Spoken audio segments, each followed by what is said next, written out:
ঝুঁকিপূর্ণ ৩০ উপজেলা ও ৪টি সিটি কর্পোরেশনের পর এবার সারা দেশে শুরু হলো হামের টিকাদান কর্মসূচি। সোমবার সকালে নারায়ণগঞ্জের রূপগঞ্জে লিটল এঞ্জেল সেমিনারি স্কুলে হাম রুবেলা টিকা কর্মসূচির উদ্বোধন করেন স্বাস্থ্যমন্ত্রী।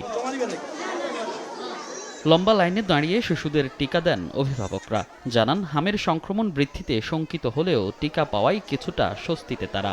আতঙ্কিত ছিলাম যে কবে নাগাদ টিকা আসবে, এখন আমরা যে টিকা, আলহামদুলিল্লাহ, অসংখ্য ধন্যবাদ। অনেক বাচ্চারা মারা যাইতেছে, আমি অনেক আশায় রয়েছিলাম যে কবে টিকাটা আসবো, যেমন টিকাটা দিতে পারলে যেমন বাচ্চাগুলো সুস্থ থাকবে। টিকা দেওয়ার পরও যখন আবার হইতাছে, তাহলে অবশ্যই যখন আবার দিতে হইব, এর ভিতরে তো আসিলই, ভয় আসিলই। আমরা সবাই আতঙ্কিত ছিলাম, এখন যেহেতু ক্যাম্পেইন চলছে এর জন্য টিকা দিতে নিয়ে আসছি। হাম সংক্রমণের বর্তমান পরিস্থিতিকে এখনই মহামারী বলা যাবে না বলে মন্তব্য করেন স্বাস্থ্যমন্ত্রী। জরুরি পরিস্থিতি ঘোষণার মতো অবস্থা এখনো হয়নি উল্লেখ করে বলেন, দেশব্যাপী টিকাদানের কয়েকদিনের মধ্যেই পরিস্থিতি নিয়ন্ত্রণে আসবে। 13টি মশলার এক দারুণ কম্বিনেশনে তৈরি ইফাত রশিদ বিরিয়ানি মশলা। উৎসব এখন প্রতিদিন। ইমার্জেন্সি ঘোষণা করার মতন অবস্থা দেশে হয় নাই, আর আমরা এটার যে অগ্রযাত্রাটা ছিল, আশা করি আগামী 2-3 দিনের ভিতরে এই ভ্যাকসিনেটের কাজটা এগিয়ে গেলে এই অ্যাটাকটা যেটা আক্রান্তের যে পরিমাণটা আমাদের শিশুদের উপর মিজেলসের, এটা কমে আসবে ইনশাল্লাহ। পরে রাজধানীর শাহজাদপুর লাইট ফেয়ার স্কুলে টিকা ক্যাম্পেইন পরিদর্শন করেন স্বাস্থ্যমন্ত্রী। সঙ্গে ছিলেন বাংলাদেশে নিযুক্ত যুক্তরাষ্ট্রের রাষ্ট্রদূত ব্রেন্ট টি ক্রিস্টেনসেন। এ সময় স্বাস্থ্যমন্ত্রী বলেন, টিকার ও জনবলের কোনো সংকট নেই। সব শিশুকে টিকার আওতায় না আনা পর্যন্ত ক্যাম্পেইন চলবে। It will be running non-stop. We'll continue this vaccination program all over the years, and time to come ahead will not stop.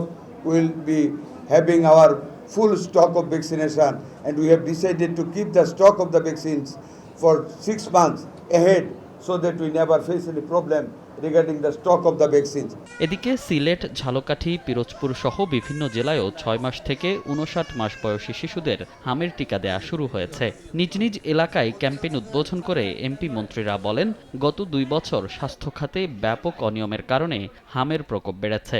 তবে সরকার প্রয়োজনীয় সব ব্যবস্থা নিচ্ছে। অসচেতন পরিবাররা অনেকে বোঝেন না বা জানেন না, কিন্তু সময় মতো যদি শিশুদেরকে এই রোগ প্রতিরোধের ক্ষমতা সম্পন্ন টিকা ভ্যাকসিনগুলিকে দেওয়া হয়, তাহলে কিন্তু এই সমস্ত রোগের জীবাণু তাদেরকে আক্রমণ করতে পারে না। নির্দিষ্ট বয়সে টিকা দেওয়া হয়, জায়গায় জায়গায় সেগুলির কমপ্লিট। এই সমস্ত কারণই হচ্ছে গত 1.5-2 বছরে জনস্বাস্থ্যের প্রতি সবথেকে বেশি অবহেলা করা হয়েছে। চলমান কর্মসূচিতে প্রায় 2 কোটি শিশুকে টিকার আওতায় আনার লক্ষ্য সরকারের। মনির হোসাইন, সময় সংবাদ, ঢাকা।